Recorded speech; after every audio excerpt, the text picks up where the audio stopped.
ठीक है, तो I am starting with June 22 paper 1 variant 3। तो ये 0455 है और again it is the same, कोई फर्क नहीं पड़ता। तो पेपर 1 वेरिएंट 3 सही है। MCQ number 1। Again I am assuming आपने ये अटेम्प्ट कर लिया है एक बार। विदाउट अटेम्प्टिंग सिर्फ वीडियो देखने से कोई फायदा नहीं होता।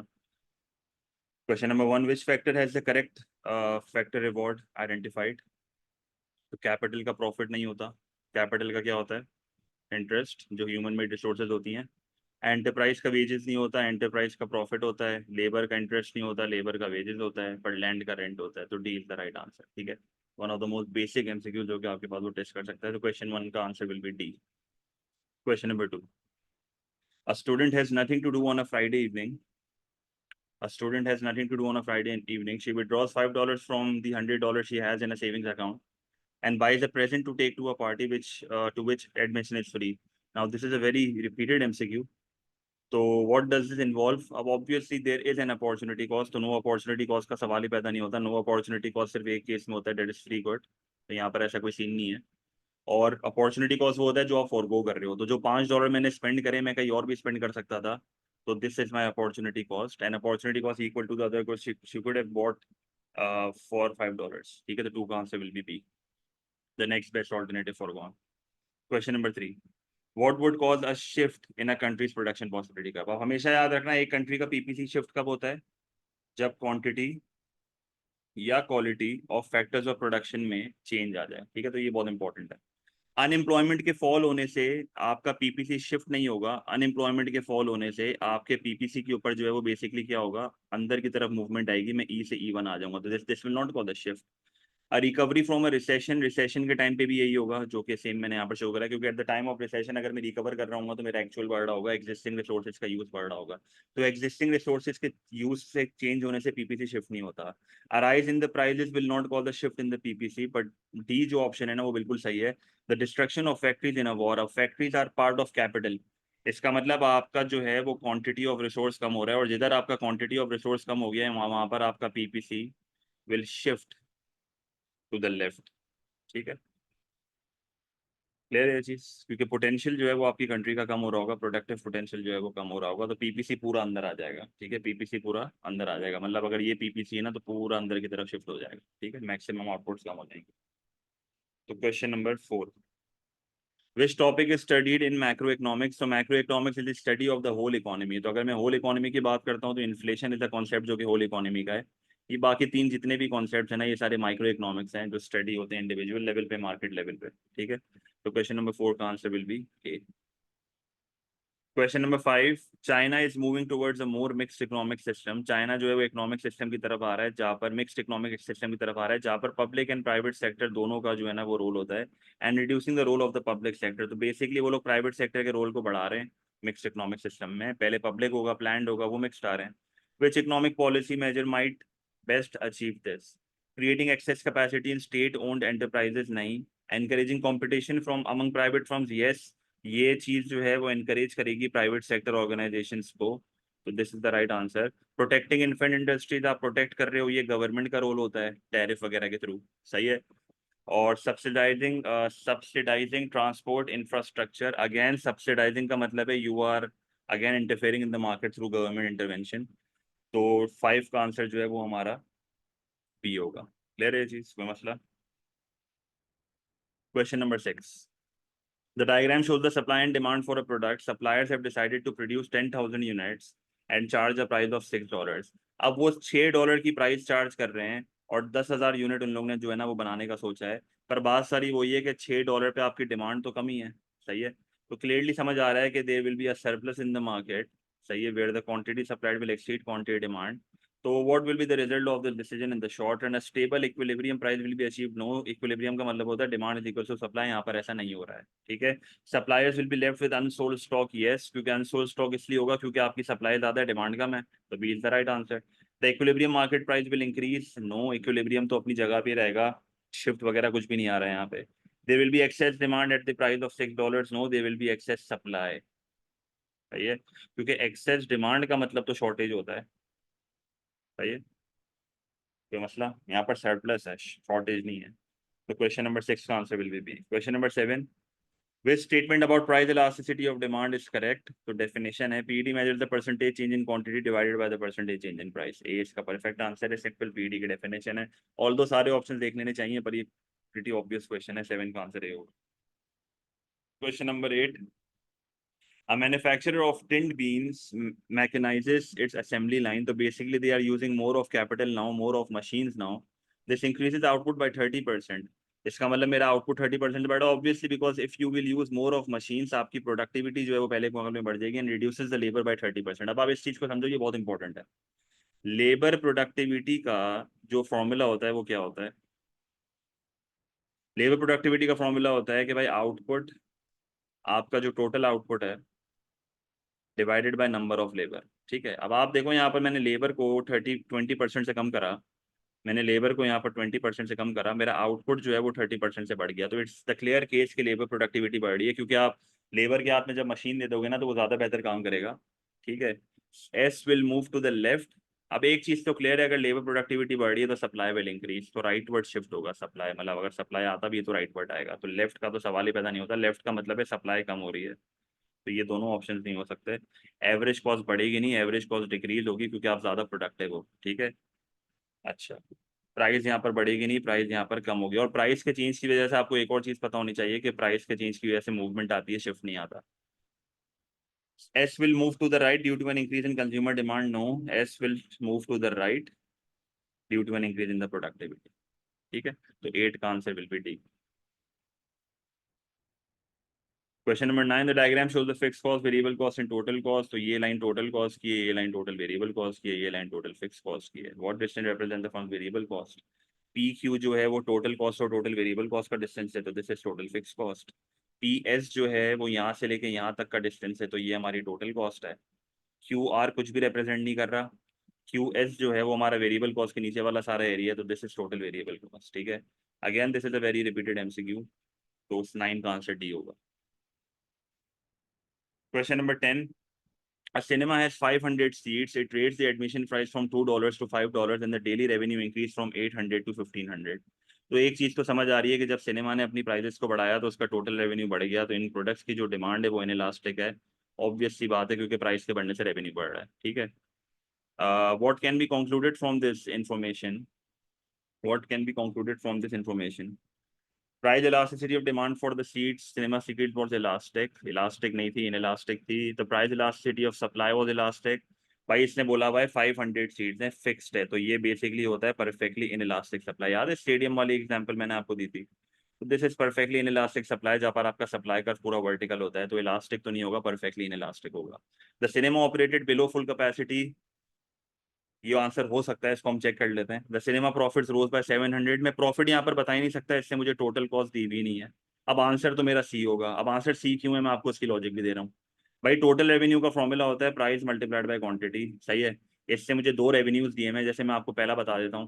पहला रेवेन्यू मेरा 800 है, ठीक है, सही है। तो $800 is equals to price, price कितनी है $2 और क्वांटिटी एक्स है, तो मेरे पास यहाँ पर आंसर आ जाएगा 400। इसका मतलब मेरी सिनेमा में सीट्स 500 हैं पर मैं 400 सीट्स को ऑपरेट कर रहा हूँ, तो I am operating below full capacity. 100 seats अभी भी मेरे सिनेमा में खाली हैं।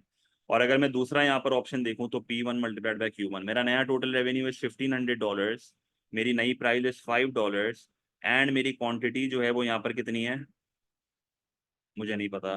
तो मेरे पास यहाँ पर आंसर आ रहा है 300। मेरे पास आंसर क्या आ रहा है 300। इसका मतलब again I am operating below full capacity, क्योंकि मेरी कैपेसिटी 500 की है पर मैं 400 और 300 सीट्स पे ऑपरेट कर रहा हूँ, तो 10 का answer will be straight forward C.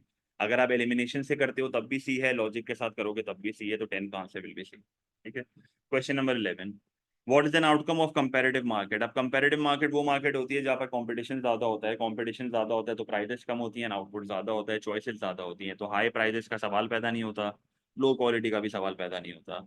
Low prices and large choice yes, high profits नहीं कह सकते क्योंकि नॉर्मली कंपैरेटिव मार्केट में स्मॉल फर्म्स होती हैं।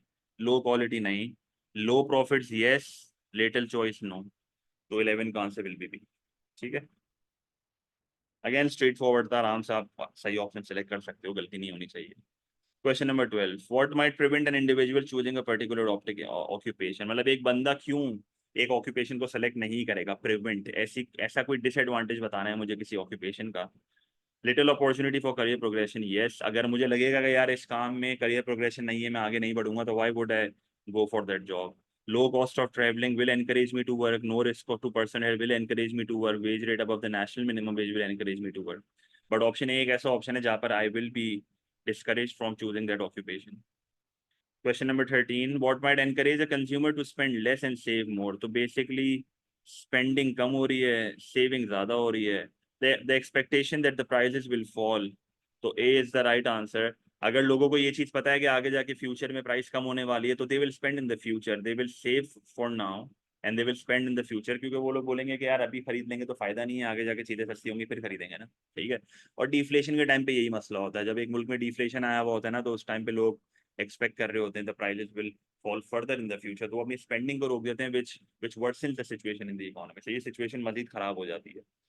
The expectation that the prices will rise, अगर लोगों को ऐसा लग रहा है फ्यूचर में प्राइसेस बढ़ने वाली हैं, वो अभी से चीजें खरीद कर रख लेंगे। The expectation that unemployment will fall, अगर लोगों को ऐसा लग रहा है फ्यूचर में जाके अनएम्प्लॉयमेंट फॉल होगी और हमारी नौकरी लग जाएगी और इकोनॉमी में ऑप्टिमिज्म है, तो ऑब्वियसली बात है they will spend more right now.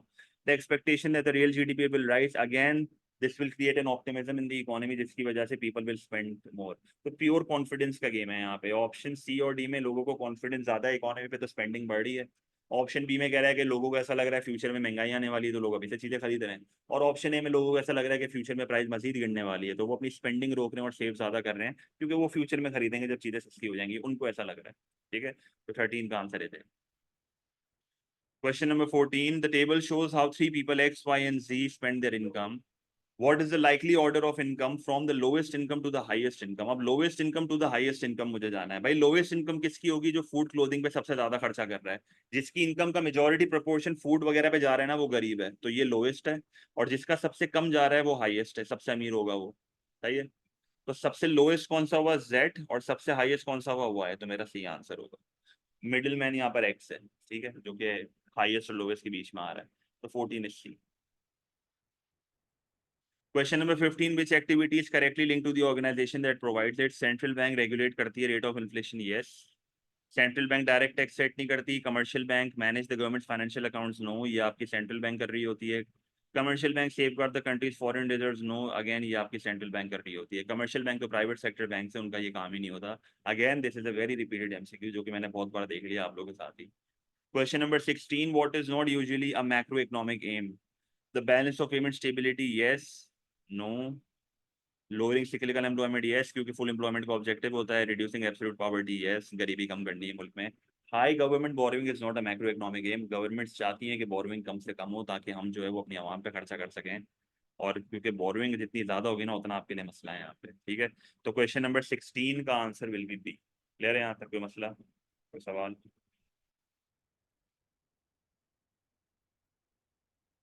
Any questions भाई? यहाँ तक क्लियर है साथ हो सब? एक मुझे बता दो चैट में।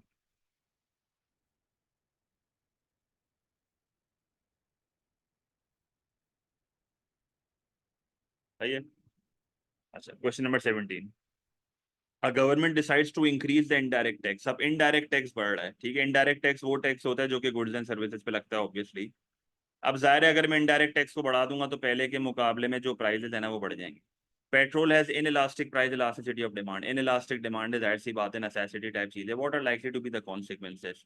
अब एक बात तो यहाँ पर क्लियर है कि अगर आप आज पेट्रोल की प्राइस को बढ़ा दोगे, तो क्वांटिटी जो है वो बहुत कम से गिरेगी, पर गिरेगी, ऐसा नहीं है कि बिल्कुल भी नहीं गिरेगी। The quantity of petrol bought will decrease, भले कम से गिरेगा पर गिरेगा, ऐसा नहीं है कि नहीं गिरेगा। और गवर्नमेंट का रेवेन्यू लाजमी तौर पे बढ़ेगा, क्योंकि एक इन इलास्टिक डिमांड वाले प्रोडक्ट पे ऊपर तुम टैक्स लगा रहे हो। जाहिर सी बात है people will still be purchasing at a higher price. और ये प्राइस हाई क्यों है? बिकॉज इस पे टैक्स लगा हुआ है। तो टैक्स रेवेन्यू गवर्नमेंट का बढ़ेगा, क्यों? क्योंकि इन इलास्टिक के केस में the consumer burden is greater than the producer burden. Producers अपना मेजोरिटी बर्डन कंज्यूमर पे पास ऑन कर देते हैं, क्योंकि उनको पता है कि कंज्यूमर अभी भी खरीदेगा, तो गवर्नमेंट का टैक्स रेवेन्यू विल इंक्रीज। तो B is the right answer. सही है। Question number 18, in a country there is an increase in the rate of interest to prevent inflation. भाई इंटरेस्ट रेट को बढ़ाया है टू प्रिवेंट इन्फ्लेशन, ऑब्वियसली, क्योंकि जब आप इंटरेस्ट रेट को बढ़ाओगे तो सेव लोग ज्यादा करेंगे, स्पेंड कम करेंगे, तो कंजम्पशन कम होगी। बोरोइंग कम होगी क्योंकि कॉस्ट ऑफ बोरोइंग बढ़ी है तो इन्वेस्टमेंट कम होगी, एग्रीगेट डिमांड कम होगी, इन्फ्लेशन कम हो जाएगा। Which type of macro economic policy is this? This is a pure case of monetary policy. Fiscal policy में तो गवर्नमेंट एंड टैक्सेशन होता है। सप्लाई साइड पॉलिसी का काम होता है कि यार कंट्री के पोटेंशियल को बढ़ाना है, कंट्री की प्रोडक्टिव कैपेसिटी को बढ़ाना है। ट्रेड पॉलिसी का सवाल यहाँ पर पैदा नहीं होता। तो 18 का answer will B. Question number 19 है, government significantly increases it's spending on education, तो जी बढ़ रहा है, and training over several years. What will be the likely effect of this policy of the rate on the rate of inflation in the short run? देखो short run में तो जब तुम जी को बढ़ाओगे तो एडी बढ़ेगा, एडी बढ़ेगा तो मुल्क में हो सकता है शॉर्टेज हो जाए, but again this will depend on the spare capacity, but still inflation तो आनी है, प्राइस लेवल बढ़ेगी, डिमांड पर इन्फ्लेशन आएगी। पर लॉन्ग रन में जब तुम एजुकेशन एंड ट्रेनिंग के ऊपर स्पेंडिंग कर रहे हो तो लॉन्ग रन में इकोनॉमी में लोगों की स्किल्स बढ़ जाएंगी, इकोनॉमी में जो है वो पहले के मुकाबले में प्रोडक्टिविटी बढ़ जाएगी, तो इकोनॉमी का एग्रीगेट सप्लाई बढ़ जाएगा, which will lead to a fall in the price level. तो इसका short run effect demand side है, पर long run effect supply side है। इसका मतलब शॉर्ट रन में तो आपकी प्राइसेस बढ़ेंगी क्योंकि ऑब्वियसली आप गवर्नमेंट स्पेंडिंग को बढ़ा रहे हो तो एडी बढ़ेगा, पर लॉन्ग रन में क्योंकि आपकी कंट्री का पोटेंशियल बढ़ जाएगा तो इससे जो है वो क्या होगा कि आपकी इकोनॉमी में एग्रीगेट सप्लाई बढ़ेगी, जिसकी वजह से प्राइस लेवल जो है वो कम हो जाएगा। तो क्वेश्चन नंबर 19 का आंसर जो है वो यहाँ पर सी होगा। क्वेश्चन नंबर 20, व्हाट में कॉज अ रिसेशन? रिसेशन का मतलब होता है कि एक इकोनॉमी में जो है वो रियल जीडीपी कम हो रहा है फॉर 2 सक्सेसिव क्वार्टर्स, 6 महीने तक जब एक कंट्री का रियल जीडीपी कम होता है तो वो रिसेशन होता है। तो an increase in the consumer spending will increase AD, जिसकी वजह से रिसेशन नहीं आएगा। An increase in the government spending, इससे भी जो है वो आपकी इकोनॉमी में एडी बढ़ेगा तो रिसेशन नहीं आ सकता। N increase in imports, yes, because जब एक इकोनॉमी में इम्पोर्ट्स बढ़ेंगे तो पैसा मुल्क से बाहर जा रहा है, डोमेस्टिक में खर्च नहीं हो रहा, तो इससे एग्रीगेट डिमांड आपकी कम होगी। And increase in investment, again investment को तुम बढ़ाओगे तो इससे एग्रीगेट डिमांड जो है वो बढ़ जाएगा। तो C is the only option जहाँ पर आपकी इकोनॉमी में रिसेशन आ सकता है क्योंकि पैसा मुल्क से बाहर जा रहा है, ट्रेड डेफिसिट हो जाएगा, ठीक है, तो एडी कम हो जाएगा। क्वेश्चन नंबर 20 का आंसर सी होगा। Question number 21, why might the macro economic aim of full employment conflict with the aim of stable prices? मतलब ये बेसिकली कह रहा है कि अगर एक इकोनॉमी में अनएम्प्लॉयमेंट कम होती है तो क्यों एक इकोनॉमी में इन्फ्लेशन आ सकती है? ठीक है, बड़ा सिंपल सा सवाल है, आपको शायद याद हो मैंने आपको बताया भी था कि जब एक इकोनॉमी में अनएम्प्लॉयमेंट जो है वो कम होती है ना तो पीपल अर्न मोर, सही है, इनकम्स बढ़ती हैं, इनकम्स बढ़ती हैं तो कंजम्पशन बढ़ती है, कंजम्पशन बढ़ती है तो एडी बढ़ती है, तो this results in demand pull inflation. और आप ये भी कह सकते हो कि जब अनएम्प्लॉयमेंट कम होती है ना तो इकोनॉमी में वर्कर्स की शॉर्टेज होती है, ठीक है, और जब वर्कर्स की शॉर्टेज होती है तो वेज जो है ना वो बढ़ना स्टार्ट होती है, जिसकी वजह से फर्म्स की कॉस्ट बढ़ जाती है, which leads to cost push inflation, क्योंकि कंट्री का एग्रीगेट सप्लाई जो है वो कम हो जाता है पहले के मुकाबले में, तो a fall in unemployment results in inflation. Full employment leads to higher cost of imports, inequality, ये इसका आंसर होगा क्योंकि वेजेस से लिंक कर रहा है तो इससे जो है वो फर्म्स की कॉस्ट बढ़ जाएगी। Full employment leads to lower exports, no, full employment leads to higher exports क्योंकि इकोनॉमी का आउटपुट बढ़ रहा होगा, ठीक है, तो अगेन पर डायरेक्ट लिंक इसका नहीं बन रहा, तो C is the right answer.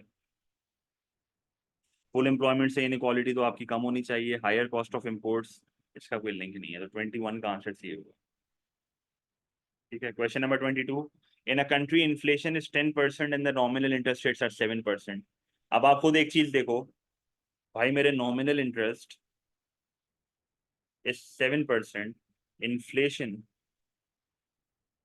Is 10%, तो क्लियर केस है कि आपका जो रियल इंटरेस्ट रेट है, जो इन्फ्लेशन एडजस्टेड इंटरेस्ट रेट है, वो आपका -3% है यहाँ पे।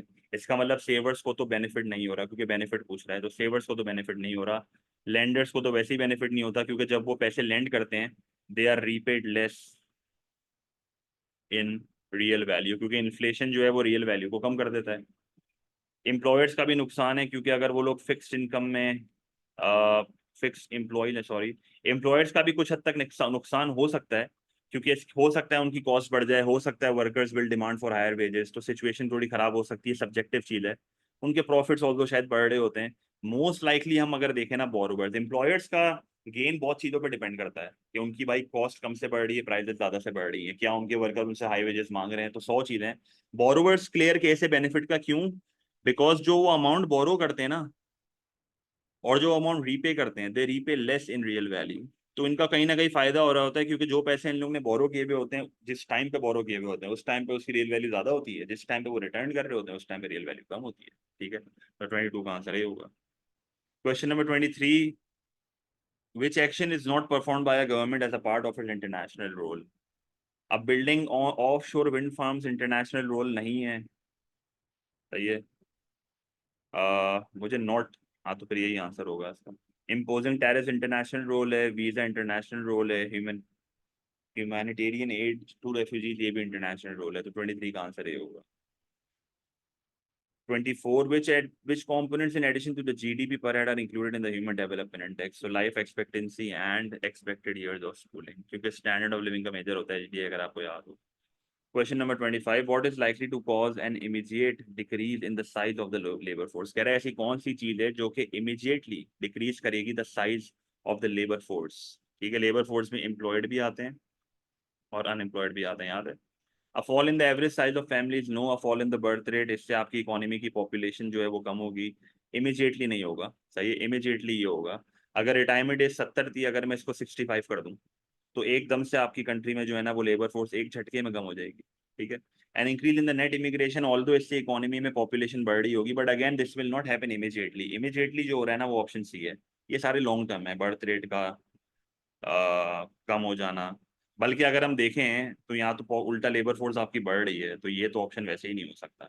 ये तो ऑप्शन वैसे ही नहीं हो सकता, क्योंकि इमिग्रेशन का मतलब है लोग आपकी इकोनॉमी में आ रहे हैं, और ये इमीडिएटली भी हो सकता है। ये थोड़ा कॉन्फ्लिक्टिंग है।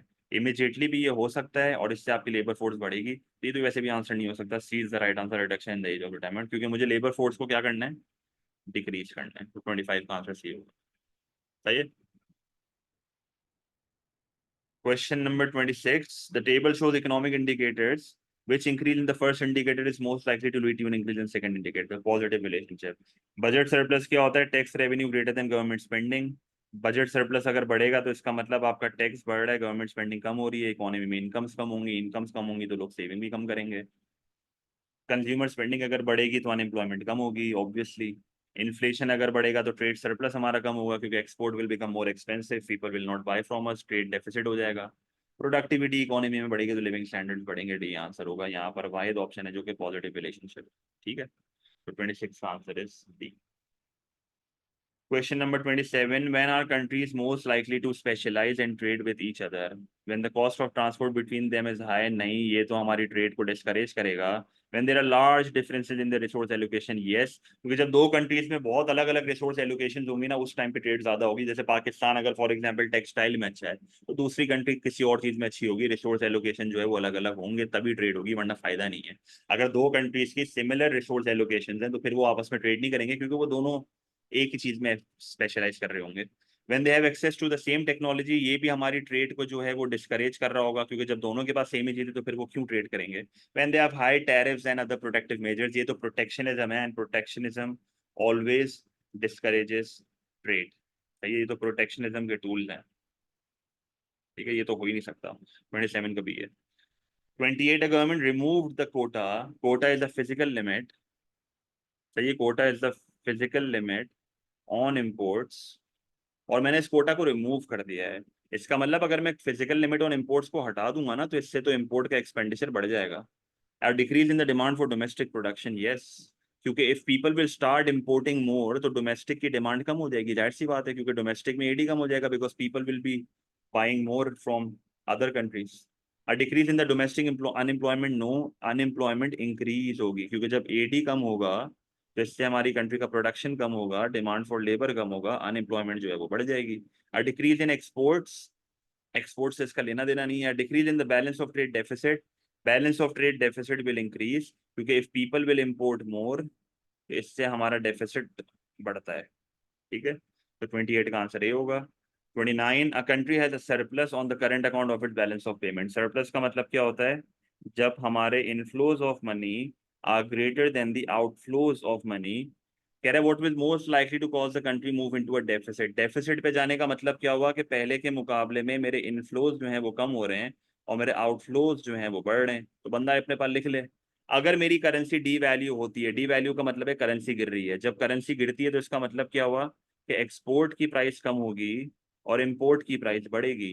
इसकी वजह से आपका ट्रेड जो है वो सरप्लस हो जाएगा, जिसकी वजह से आपकी इकोनॉमी में जो है वो आपका सरप्लस मजीद इम्प्रूव हो जाएगा। The government subsidies subsidises, the government subsidies towards exporters, इससे भी एक्सपोर्ट की प्राइस कम होगी, जिससे एक्सपोर्ट का रेवेन्यू बढ़ेगा, जिससे कंट्री के इनफ्लोज बढ़ जाएंगे। अगेन ये भी आंसर नहीं हो सकता, ठीक है। Improve technology in other countries, जब दूसरी कंट्री में इम्प्रूव टेक्नोलॉजी होगी तो उनकी प्राइजेस कम हो जाएंगी, जिसकी वजह से लोग हमसे शायद ना खरीदें। सही है, तो हमारी डिमांड कम हो जाएगी। ठीक है, और आप ये भी कह सकते हो कि जब दूसरी कंट्री में टेक्नोलॉजी इंप्रूव होगी ना, तो हमारे लिए शायद इंपोर्ट की प्राइसेस कम हो जाएं, जिसकी वजह से हो सकता है हमारा इंपोर्ट का एक्सपेंडिचर बढ़ जाए, तो इससे हमारे आउटफ्लोस जो है वो बढ़ जाएंगे। ठीक है, तो ये भी एक सवाल आप कह सकते हो। ठीक है, तो कहीं ना कहीं यहाँ पर सिमिलर चीजें हो रही हैं, यही आंसर है। Productivity increase in export industries, productivity increase अगर होगी ना एक्सपोर्ट इंडस्ट्री में, तो एक्सपोर्ट इंडस्ट्री की कॉस्ट कम होगी, which will lead to lower export prices, which will lead to higher export revenue, which will increase inflows. ठीक है, तो 29 का answer will be C. And last MCQ number 30. The government of low-income countries often allow foreign multinational companies to mine minerals in their country, which conflict between the benefit and the cost might cause. सही है, तो benefit improve balance of trade, yes, क्योंकि exports बढ़ेंगे if they will produce in our country. Higher employment is an advantage क्योंकि हमारे लोगों को employ किया जाएगा।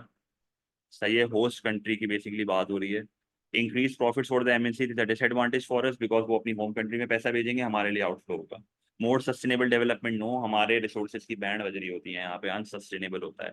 Training by MNC is not a cost, it is an advantage. Loss of finite resource is a cost. Efficient production is not a cost, economic growth is not a cost. तो B is the right answer. कोई मसला? क्या marks आए आप लोग इस paper में? 22 पे ए है इस पेपर में, 19 पे सी है। अपना ग्रेड बताओ मुझे। 19 पे बी है, सॉरी 19 पे बी है, 17 पे सी है, 14 पे डी है, 12 पे ई है। ठीक है,